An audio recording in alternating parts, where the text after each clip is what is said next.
Richard Franzi is the author of 2 popular business books for CEOs. His first book, Critical Mass, The 10 Explosive Powers of CEO Peer Groups, was the first book ever written on the secret value of CEO peer groups. His second book, now with newly updated information, is Critical Mass, The Power of CEO Guiding Principles. Richard's books contain powerful information to help CEOs running middle market companies gain valuable insight to improve their decision-making skills. Richard's books are available as paperbacks or Kindle versions from Amazon.com. To find them, type Richard Franzi in the search box.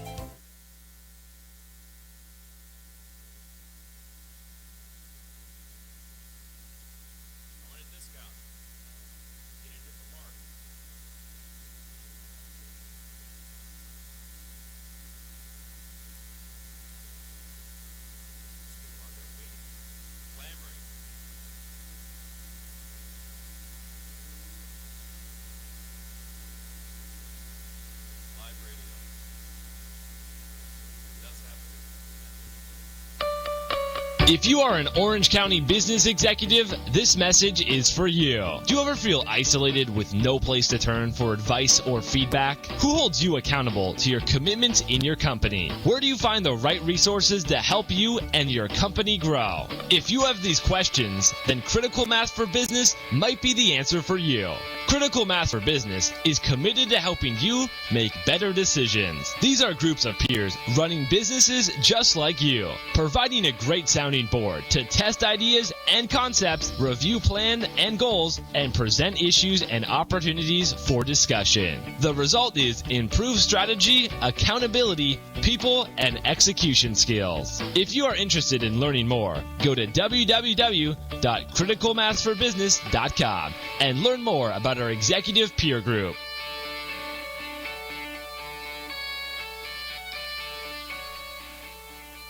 You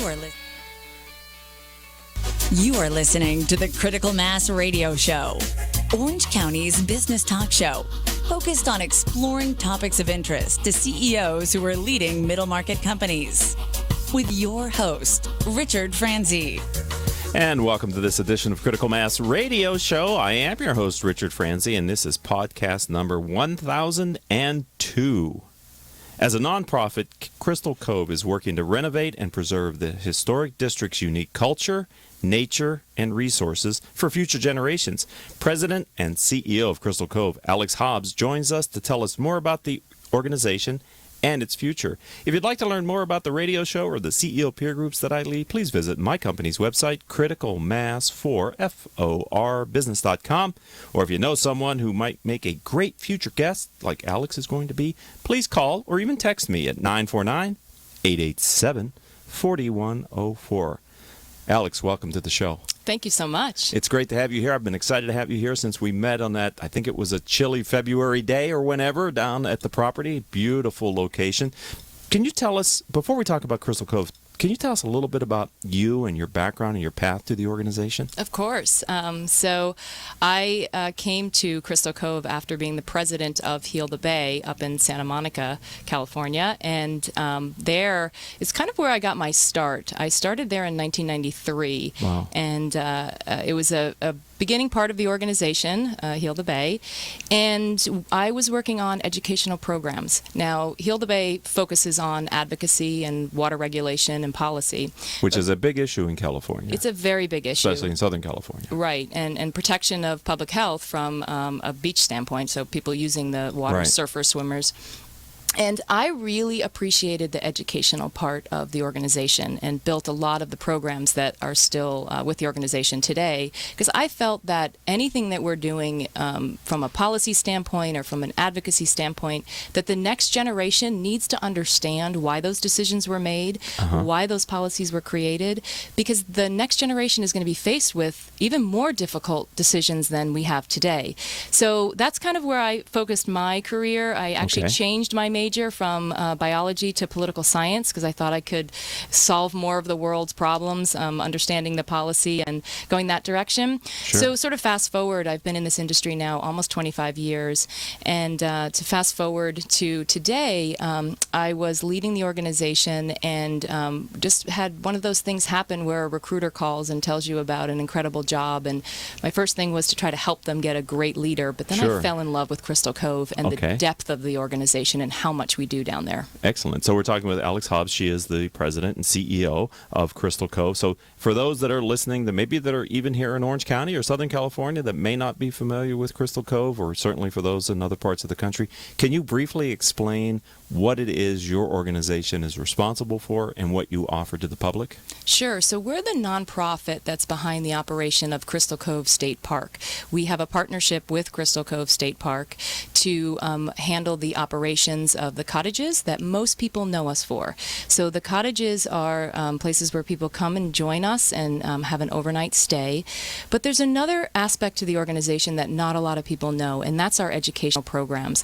So our mission is preservation, conservation, and education. So obviously preservation from the historic cottages standpoint and conservation from the land management that we're doing with state parks in the over 2,800 acres that make up Crystal Cove State Park, including the 3.2 miles of coastline. 3.2 miles of California coastline. Really a magical place. Right, it is. And then our education, which we develop programs in environmental science, marine biology, and a new program in coastal engineering where we introduce students, junior high, high school level, to concepts in science. So we do pre-classroom education, and then we actually take students out on experiences. So one of our programs called the Marine Protected Citizen Science Cruise, we partner with Newport Landing, and we take students out on boats to do scientific experiments. Oh, how cool. So they're counting fish populations, they're looking at kelp health, they're looking for whales, and so it's a neat program because the focus, again, is introducing students to a potential career in science. And again, back to my point about what I'm passionate about is the understanding of our environmental issues and then being able to choose it as a career. So, state parks management will need qualified candidates. Nonprofits that do environmental protection will need qualified candidates. Decision makers will need qualified candidates. And so our programs are set up that way to introduce these concepts, hopefully spark an interest in the students, and then hopefully they choose it in their college careers. And we have a couple of success stories that it has worked. Yes. Right. And I understand you also have a community outreach around this education here in Orange County for underserved students as well? That's absolutely correct. So a lot of the funding that we raise, the funds that we raise through either donors or corporate sponsors, goes right to the programs, to the schools that need it. And these schools wouldn't have field trips otherwise. And so we provide bus transportation, any costs that the school may need to have a teacher leave for the day to go out on a field trip, and any costs for the program supplies. We raise the funds for that, so when the kids come visit us, it's free for the school, and it's a fantastic experience. I can just imagine the memories that are created by this type of an experience, right? Because the setting, regardless of the time of the year you're there, it is, as I said earlier, it's a beautiful place to see the ocean and the cottages. So for the students, maybe many of whom who haven't been that engaged with the coast and certainly out on the boats, it must create maybe it creates future scientists, as you said, with your success stories. Yeah, that's absolutely correct. And so our outdoor classroom is really a place for students to fall in love with potential science careers. And like I was saying before, the activities that the students engage in help them understand land management issues, native plants, invasive species that sometimes pop up in the park, and then out on the water. To your point, some of these students have never seen the ocean before. And so when you take a classroom and you put them on the docks right before they board or get on board the boat, you can feel the anxiety of getting on a boat. And then while they're engaging in the scientific experiments and doing things that marine biologists do, all of that just dissipates, and the students are having a fantastic time. And then when they get off the boats, they say things to us like, I want to be a marine biologist. Right, yeah. We're talking with Alex Hobbs. Hobbs. She is president and CEO of Crystal Cove. We're talking about one of the many things that her nonprofit does. You know, you were at Hilda Bay, and then you're down here now leading this organization. I like to ask leaders of organizations if they have kind of a unifying philosophy. We call it guiding principles here on Critical Mass Radio Show. So, Alex, is there a kind of a universal set of guiding principles, or one maybe that you brought with you from your experience at Hilda Bay to now Crystal Cove? And if so, would you share that? Sure. I think it's really important from the leadership of the organization to understand the strategic vision that the organization has. I've been through many strategic planning and evaluation of mission, and our organization just went through this with a rebranding. And it's so important that the board, the staff and the team, the volunteers all embrace and understand what the mission is, because mission creep, I think, is the worst thing for an organization and very hard to get back. And so it was important for me to see at Crystal Cove that the board supported the mission, the staff was behind the mission. That is very important. And every day I think about, are we achieving the goals in our mission? That preservation, conservation, and education is so important, and that we focus on that. And everyday decision be moving the ball down the field, so to speak. So tell me them again. So it's preservation, conservation, and education. And it's all around focusing on the next generation of environmental stewards. Right, because the ocean's going to be here for a while. Yes, and the pressure on the coasts are going to be here for a long time. Right, because it's sort of squeezed, isn't it? And there's just a lot of land in Orange County is precious. Coastal land, 3 miles plus of coastline is pristine, and where you're located, it's a beautiful area of Orange County. It just to circle back, Alex, we're talking with Alex Hobbs here. The thought that junior high students or high school students who live in Orange County haven't seen or experienced the ocean is somewhat shocking to me here on Critical Mass Radio Show today. Mm-hmm. And the fact that you have an outreach to kind of solve that for some of them is fantastic. Right. We had 3,300 students go through our program last year. My goodness. Wow. Yes. Yeah, so that's significant. I mean, there's a lot of organization that needs to go along with that. We're going to take our first and only break here on this radio show / podcast. When we come back, I know we have exciting news that you're going to share with us today. So I'm going to hold that breaking news, ladies and gentlemen, until after this one commercial break. It's less than a minute. It's a commercial for one of the many things that I do in Critical Master Business. So I hope you'll listen to this commercial from me.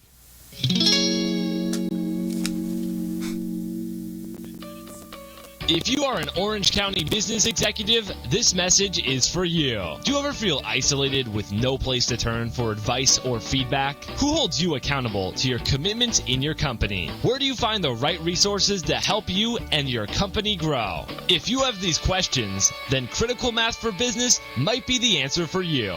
Critical Mass for Business is committed to helping you make better decisions. These are groups of peers running businesses just like you, providing a great sounding board to test ideas and concepts, review plans and goals, and present issues and opportunities for discussion. The result is improved strategy, accountability, people, and execution skills. If you are interested in learning more, go to www.criticalmassforbusiness.com and learn more about our executive peer group.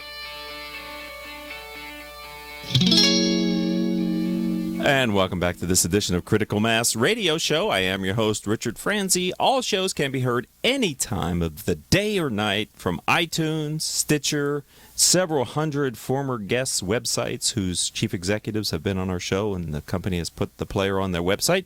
Since we started our show in 2009, we've reached several 100,000 listeners through our live stream and podcast. Simply type in these 4 words in your favorite podcasting software to find our weekly shows, Critical Mass Radio Show. You put those in, and like magic, you can start subscribing and get not only the great shows that we're doing today, but the 1,000+ podcasts we've done over the many years we've been doing the show. Our guest for this segment is Alex Hobbs. She's president and CEO of Crystal Cove. And I said right before the break that we had some exciting news that you're going to break here on the radio show. Alex, what is that news? So Crystal Cove Alliance, which is the past name now of the organization, is transitioning to Crystal Cove Conservancy. Okay. And the reason why we did this is we want to elevate the organization to our guests, to the park visitors, as well as our members, that the organization has gone through an evolution now, and we are poised to complete the historic district, so the 17 remaining cottages, and we are prepared to create a legacy for Crystal Cove. And so the Conservancy is going to be that entity. We are in partnership with state parks for the next 40 years. So we are the operations behind the cottages and the food and beverage service at the park. And so with our contract with state parks, we're there for 40 years. Wow. And the Conservancy will be the legacy of completing the cottages and also educating that next generation that we spoke about earlier. Was there risk at times in the past that Crystal Cove Alliance would not go forward as an organization? No, not at all. It was more of a name change. So our Okay. mission has stayed the same, and it's a powerful mission, and the momentum and passion behind it is still there. Right. But the name change was to bring our for-profit subsidiary, which is the operations of the cottage, closer under the umbrella of the nonprofit. So Crystal Cove Alliance joined with Crystal Cove Beach Cottages Okay. to be the Crystal Cove Conservancy. And so now we have the logo is the same, our website is brand new, our emails changed, everything to push really a rebranding of the organization. Right. Names matter, words matter. Absolutely. Right. And this is a definite statement of the intent of the Go Forward organization. I love when I have nonprofit leaders like you on our program to explore the social aspect, the social revenue piece of it. You know, the ability to not only work to drive donations and contributions, but also bring in some of your own revenue. And certainly the cottages gives you that platform. Yes. Yes, that's exactly right. And the funds from the operations of the cottage go into an account that actually is shared and monitored with state parks. And so if you go down to Crystal Cove, you really see a lot of maintenance occurring. The park is beautiful, Right. and it's very well maintained. This is a great model for other parks. And so in addition to that, there are some funds for the educational programs, but we fundraise for those educational programs. Right. And so that's why with the Crystal Cove Conservancy, it's important that we sort of stake our legacy claim at the park and ensure that we'll complete the final phase. We just got our coastal permits on March 8th. Students will stay with us overnight Oh, my goodness. to participate in a coastal engineering program that we're partnering with UC Irvine, the Samueli School of Engineering, to develop this program to do the activities and to experiment with some of the problems that we're going to have with sea level rise, with shifting coastlines, with water quality issues. And so this partnership with UCI is a very strong partnership. It's going to be incredible for us to create this next generation of programs for our students. How so we're very exciting. excited about that. Did you? This is off script. Did you know of this plan change before you took over the position as president and CEO here, or was this something that kind of evolved as you came into the job, etc.? The board of directors and the founder had been working on this for some time before they. Okay.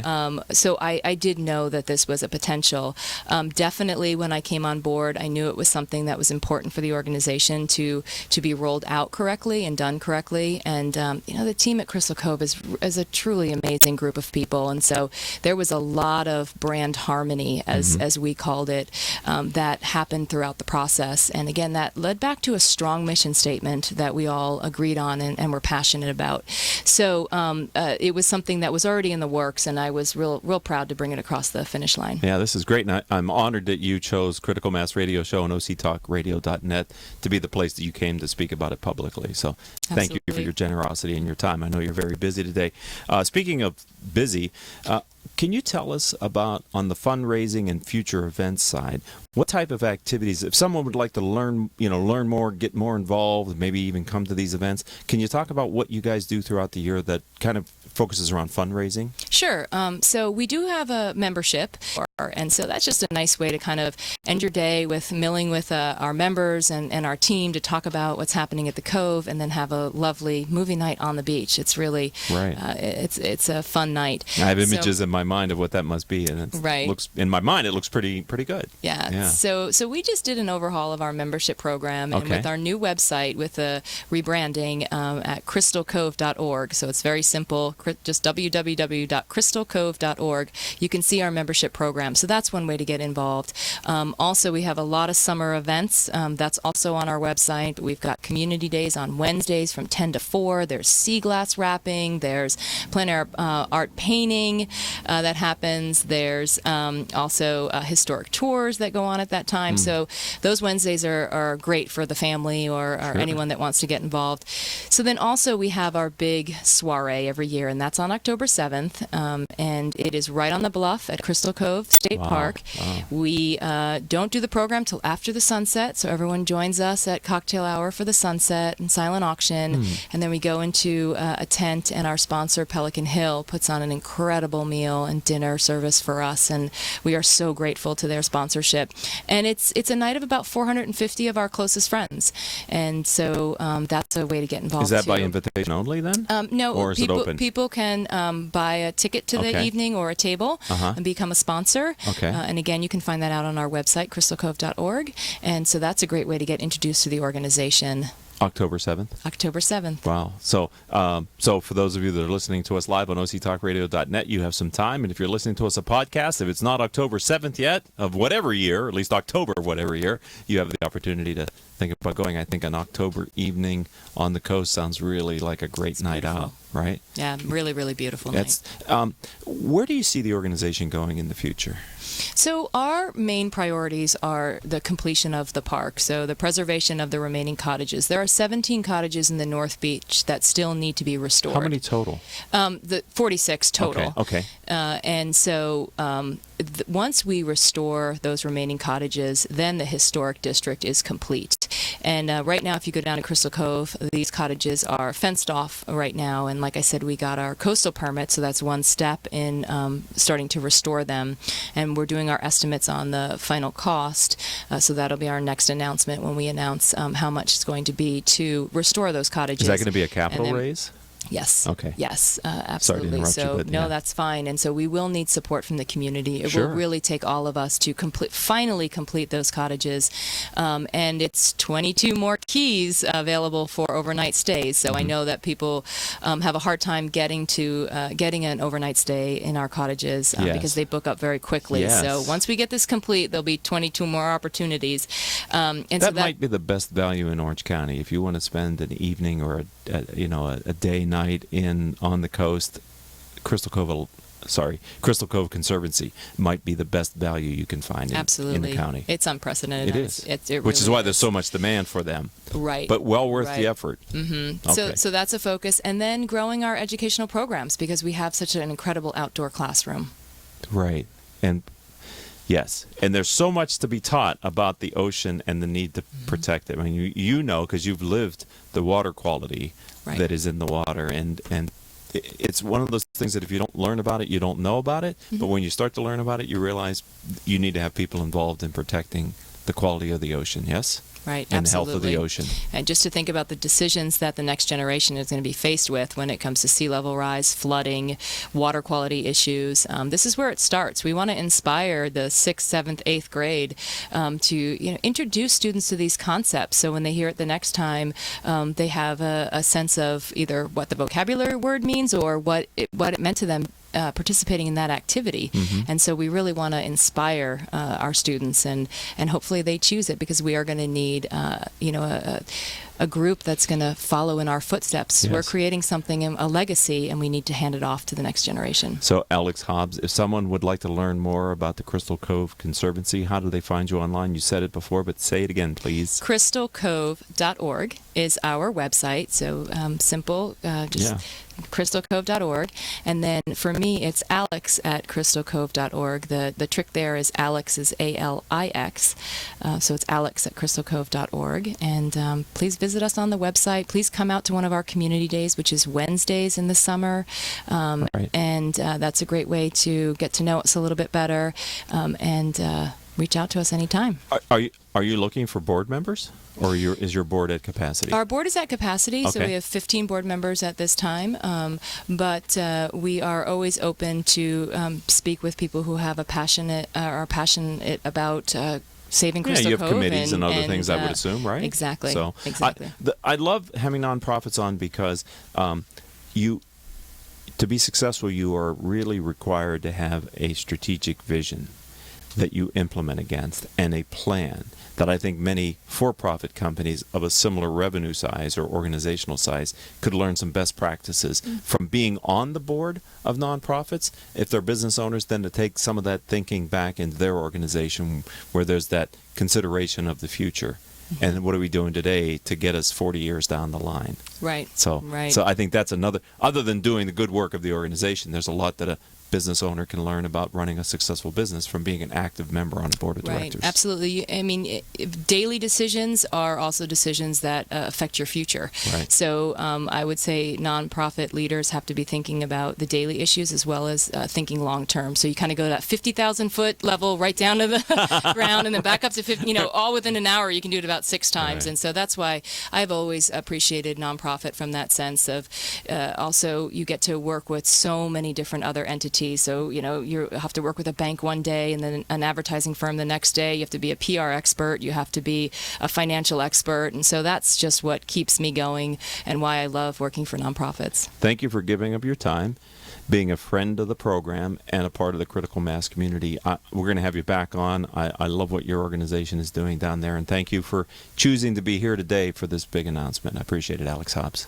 Thank you very much. All right, I'd like to thank our engineer for today, none other than Paul Roberts. And we have 3 producers, Crystal Nunley, Haley Stern, and Joan Park. I'm your host, Richard Franzi. If you'd like to learn more about the radio show or our firm, Critical Mass for Business, visit my website of the same name, criticalmass4business.com. Until our next show, I hope all of your business or organization's decisions will move your company in a positive direction. You have been listening to Critical Mass Radio Show Business Talk Show, focused on exploring topics of interest to CEOs who are leading middle market companies. With your host, Richard Franzi.